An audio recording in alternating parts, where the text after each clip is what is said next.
সরকারি supply point থেকে জল আনাকে কেন্দ্র করে রক্তাক্ত হলো এক ৬০ বৃদ্ধা। ঘটনা খোয়াই থানাধীন লালছড়া তথা পুর পরিষদের ১০ নম্বর ওয়ার্ড এলাকায়। ঘটনার বিবরণে মহিলার ছেলে বিস্তারিত জানায় যে মা এবং ছেলের খুবই কষ্টের সংসার। বাবা মারা গেছে, ১২ বছর অতিক্রান্ত হয়েছে। এরপর থেকে খুবই কষ্টে সামান্য কয়েকটি টিউশনির ওপর তাদের সংসার চলে।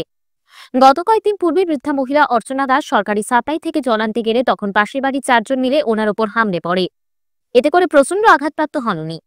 ওনার কান ছিঁড়ে গিয়ে রক্তাক্ত অবস্থায় মাটিতে পড়ে থাকেন তিনি। যদিও বা সেই সময় তার ছেলে বাড়িতে ছিল না। পরবর্তীতে ঘটনাটি প্রত্যক্ষ করতে পেরে এলাকাবাসীরা মহিলাকে খোয়াই জেলা হাসপাতালে নিয়ে যায়। এরপর নামধাম দিয়ে থানায় লিখিত অভিযোগ জানায় সে। পরবর্তীতে পুলিশ ঘটনাস্থলে সরেজমিনে তদন্তে যান। ওনার ছেলে জানায় প্রায় সময় নাকি সীমানার বিষয় নিয়ে তাদের সঙ্গে অভব্য আচরণ করে পার্শ্ববর্তী বাড়ির মা, ২ মেয়ে সহ ওই বাড়ির কর্তা।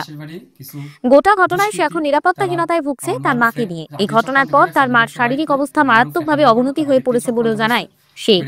গোটা ঘটনার সুষ্ঠু তদন্ত এবং বিচার দাবি করেছে সে। দুইটা মেয়ে, বড় মেয়ে চাকরি করে আর ছোট মেয়ে পড়তেছে। আর মহিলা মারছে, এই দুইটা মেয়ে মহিলাও মারছে। আর পুরুষটা কইতাছে দেয়া দিয়ে আরো দে। যে মহিলা মারছে এই মহিলা অঙ্গনওয়াড়ি কর্মী। আর বড় মেয়ে মারছে, বড় মেয়ে রইল স্কুল শিক্ষিকা। তারা আমার মাইরা এমন ভাবে মারছে, এখন মা অনেক চোখে দেখে না। তারপরে কান এইভাবে ছিঁড়ছে, যে কান শিলি দিল, ডাক্তার কিছু ভালো হইতে পারে না হইতে পারে। তার থেকে মার অনেক মাথা ব্যথা, শরীর ব্যথা, মা কিচ্ছু খাইতে পারে না, খালি বমি করে। আর মার শরীর থেকে খুবই রক্ত গেছে, এমন রক্তপাত হয়েছে যে মার ওখানে বাঁচানি সমস্যা হয়ে দাঁড়াইছে। মা অনেক হাঁটতে চলতে পারে না, ডাক্তারের কাছে এমন আছে সিঁড়ি দিলে ওইটা ভালো হইতে পারে, আর এটা ব্রেনে ধরে যেতে পারে। ব্রেনে যদি ধরে থাকা হয়তো আমার মা আর বাঁচত না। মার নাম অর্চনা দাস, আমার নাম দীপ, বয়স ৬০। কোন জায়গা এটা? লালছড়া, দক্ষিণ পাড়া। তোমার নাম? আমার নাম দীপন দাস। আমি খুবই গরিব, আমি কয়েকটা টিউশনি করে খাই। আমি এমন কোনো ছেলে না যে আমার নামে কোনো খারাপ রেকর্ড আছে। আপনি সারা দুনিয়া ঘুরে দেখেন, আমার নামে কোনো খারাপ রেকর্ড পাইবেন। কি কারণে এমন করছে? তারা সবসময় আমরা গরিব, তারা অনেক পয়সা হয়ে আছে, আমরা বাবা থাকতেই তারা সীমানা নিয়ে সবসময় দরবার করে। আমরা বাড়িতে না থাকলে তারা বেড়াতে, তারা মর্জি মাফিক বেড়াতে। আমরা তারা যদি কই যে আমরা তো ছোট, জায়গাটাও ছোট, আমরা এদিকে আসা যাওয়া করতে লেকটিন আছে, জায়গাটা বেড়াটা ঠিকভাবে দিত। তারা আমরা কোনো কথাই শুনে না, তারা মর্জি মাফিক যেমন বসে বেড়াতে। তারপরে কিছুদিন পরে যদি আমরা বিচার দেখাই, তো বিচারও তারা কথা শুনে না, এমন অবস্থা। তারপর তারা চক্রান্ত করে রাখছে, তারা ঘরের থেকেই কয় এরা আর বাড়ি থাকতে দিতাম না, এরা এখান থেকে উঠাই তুইব। যে কোনো সময় ২-টা মেয়ে হইতাছে, মা হইতাছে, পুরুষ মানুষ হইতাছে, কয় ২-টারে এমন ভাবে চক্রান্ত করে মারো যাতে কোনো প্রমাণ না থাকে। তো সেদিন আমি বাড়িতে না থাকলে আমাদের দেখেই একদিন গতদিন রাত্রেই ঘর থেকে হইতেছে, কয় কালকেই মহিলাটাকে ধরতে হইব। তো এই দিন আমি তো বাড়ি থাকি না, আমার টিউশনি জায়গা, আমি বাড়িতে নাই। টিউশনি যাওয়ার ফলে মার এইভাবে ধরছে, কল থেকে আসার ফলে এইভাবে ধরছে যে মার কান সিরা, কাপড় টাপড় সিরা, মারে যেমনি খুশি ২-টা মেয়ে, তারপরে মহিলা, তারপরে পুরুষ, দুজনে সবাই মিললে ২-টা মেয়ে মার হাতে ধরছে। আর মহিলাটা মার কানে ধরা, কান ছিঁড়ছে, চুল ছিঁড়ছে, চুলে এমনিতে ঘুষাইছে, সারা শরীরে জুতা দিয়ে বাড়িছে ২-টা মেয়ে। এইভাবে তোরা আজকে মারিলাম।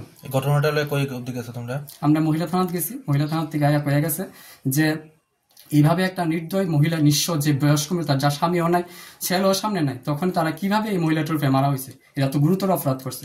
আইনকে কেউ নিজেরা নিতে পারে? তোমরা কি লিখিত দিছো? আমরা খোয়াই থানাতে লিখিত দিছি, আর খোয়াই থানাতে এফআইআর দিছি, আর মহিলা থানাতে আমি লিখিত দিছি। খোয়াই থানা কি বলেছে? খোয়াই থানা আজকে ইনকোয়ারি করে গেছে যে এটার তারা দেখতেছে, এই কথা ইনকোয়ারি করে গেছে, তদন্ত করবো হয়ে গেছে।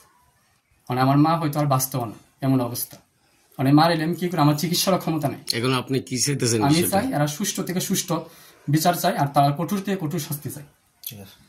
তারা যা টাকার অভাবে যে এইভাবে কাজটা করছে, টাকার গরিমায়, ২জন চাকরি করে, আমার পয়সা নাই, এই টাকার গরিমায় তারা যে এইভাবে কাজটা করছে, তারা যাতে ছাড়া না পায়। আর আমরা কোনো সময় ঘরে থাকলেও তারা বিভিন্ন ভাষায় কথা কয়, আমরা রান্না করে ভাত খেতে পারি না, আমরা শব্দ শুনলে বিভিন্ন ভাষায় টিটকারি দিব, আর বিভিন্ন ভাষায় গালি গালাজ করবো। এটা তারা লুকায় করে। আমার মা তো বয়স্ক মানুষের বিভিন্নভাবে উত্তেজিত করাতে চায়, করাইয়া সবার সামনে খারাপ বানায়, তারপরে তারা হাতে মারতে চায়। তুমি এখন নিরাপত্তাহীনতায় ভুগতেছো? আমি নিরাপত্তা, হয়তো মহিলা মেয়ের সামনে সেদিন কইছে যে বড় মেয়ের সামনে, আমি এই ছেলেটা নামে যে কোনো বিষয়ে কেস দিতে পারি। তখন আমি তো ছেলে মানুষ, আমার যে কোনো ওখানে যাইতে যাওয়া লাগতে পারে, আমি টিউশন করে খাই, তারা ভাই রাস্তাতে আসা যাওয়া করি। অনেক তারা যে কোনো সময় আমার ফাঁসাই লেগে যে কোনো কিছু করতে পারে, বা আমার কিছু হামলাও করতে পারে, যে কোনো দুষ্কৃতি দিয়ে আমার হামলা করতে পারে। তখন আমি কার কাছে যাবো? আমার কেউ নেই। আমার আইনের কাছে দ্বারস্থ হয়েছি, না আইনে যেটা বিচার করে। খোয়াই থেকে প্রদীপ ঘোষের রিপোর্ট, ত্রিপুরা পাইওনিয়ার।